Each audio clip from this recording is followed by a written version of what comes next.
Am I real or an illusion? Okay, well, clearly I'm a real person. In fact, I've met many of you at YouTube events. However, believe it or not, some of the most famous people that you all know never even existed at all. Here are 10 famous people who never actually existed. Number 10 is David Manning.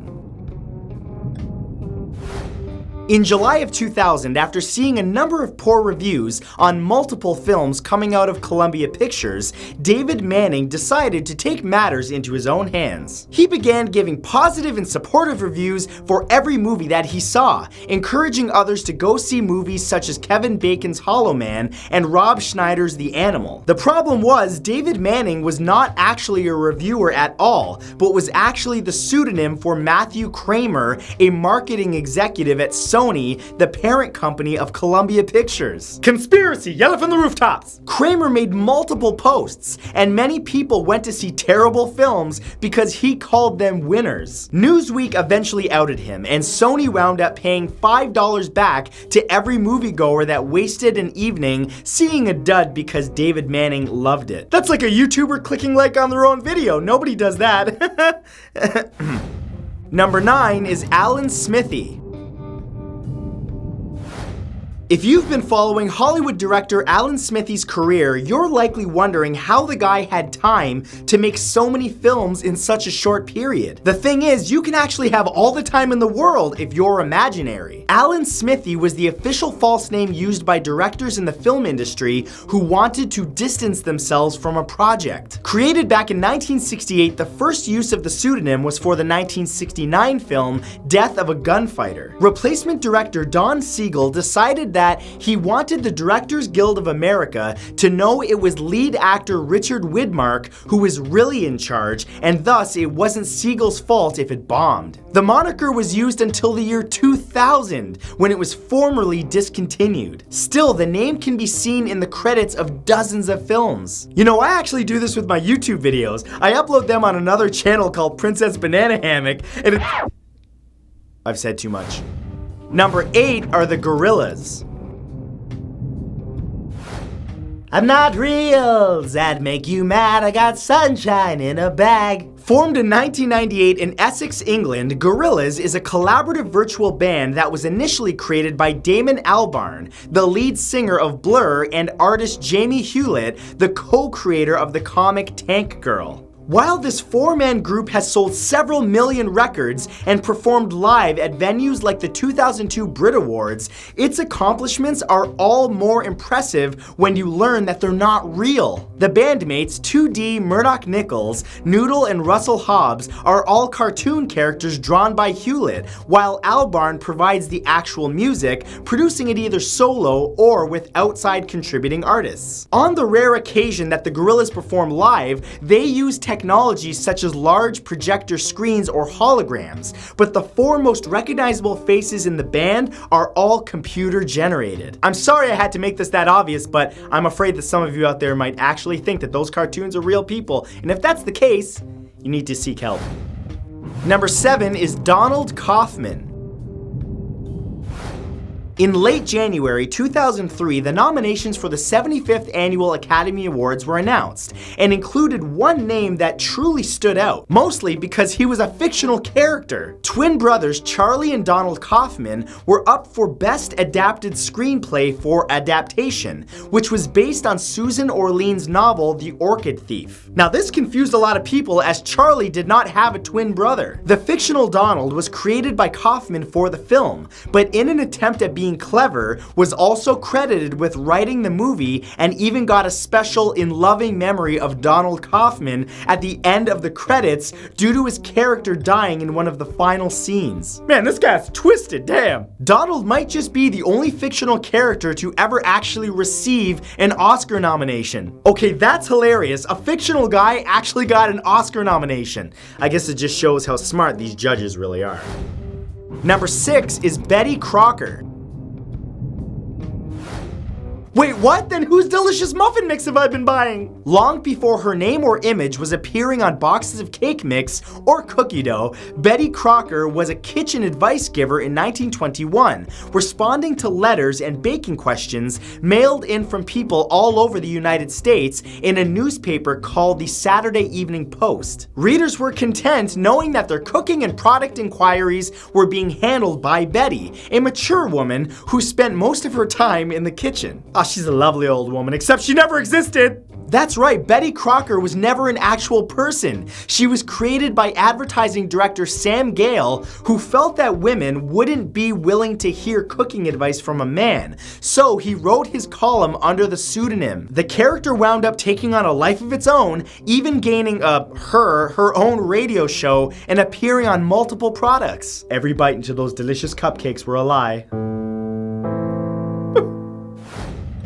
Number 5 is Aunt Jemima.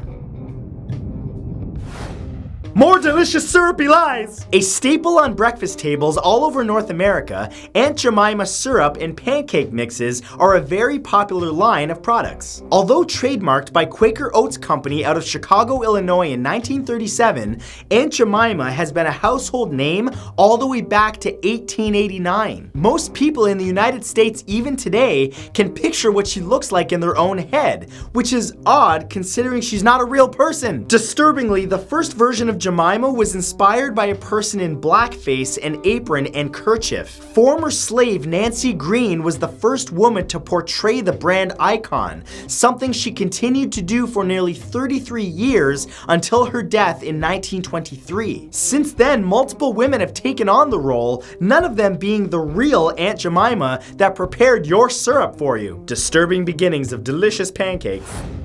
Number 4 is Pope Joan.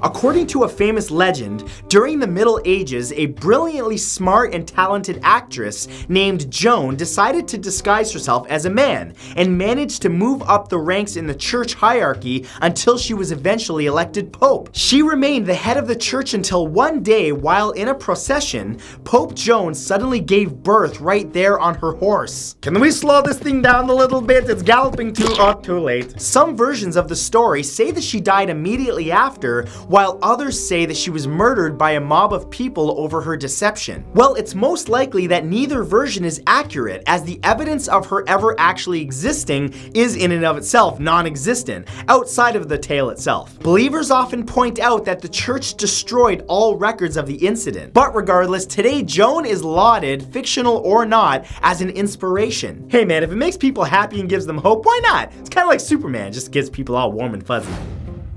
Number 3 is Carolyn Keene.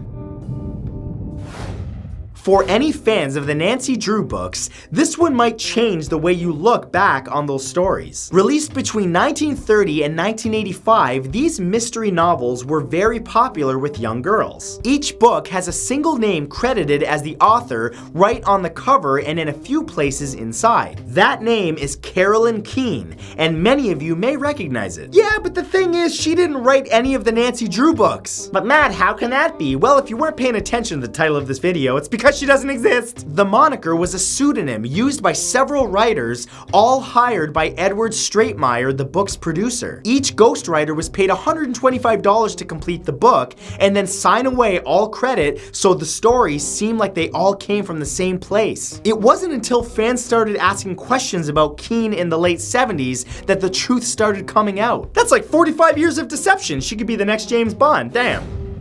Number 2 is Tony Clifton. Nah, Tony Clifton. Nah, look out, a real artist is coming through. Nah. Created by actor and comedian Andy Kaufman in the late 1970s, Tony Clifton is a lounge singer and anti-comedy performer. Before his death to lung cancer on May 16, 1984, Kaufman frequently performed as Clifton, doing rude comedy specials at lounges where he'd verbally berate customers and act like a womanizer. That lady got a nice mustache, a little bigger than mine. Ha! However, once people caught on that Clifton and Kaufman were one and the same, Andy messed with their heads by appearing on stage or in the audience while Tony was performing. His brother Michael would sometimes take on the Clifton role, but most often it was Kaufman's close friend Bob Zmuda behind the dark glasses and fake mustache. Clifton is often credited as himself even in films, leaving many to question to this day if there really is a Tony Clifton and Andy got the last laugh on everyone. I don't know, but it's a fun character to play. And number 1 is Robin Hood. I'm going to steal from the rich and give to nobody because I don't exist. For any of you that have ever read the books or watched the movies, this may come as a real shock to you. Robin Hood has been cemented in modern storytelling, appearing in movies, television programs, and of course books. So much so that seeing him loosing arrows on the big screen leads people to wonder if they're watching something based on true events. And if you believed it, well, I don't blame you. Stories of the Archer date back all the way to 1370 AD, if not earlier. Plus, many of the tales involve real places, like Nottingham Castle and Sherwood Forest, adding to the evidence that people used to prove that he was a real man in green who robbed rich nobles and crooked lords and gave what he stole to the poor, lower-class townfolk. Still, most historians agree that Robin of Locksley was not a real person. There you go, childhood ruined, you're welcome. So that was 10 famous people who never actually existed. And if you guys enjoyed this, remember to give it a big thumbs up.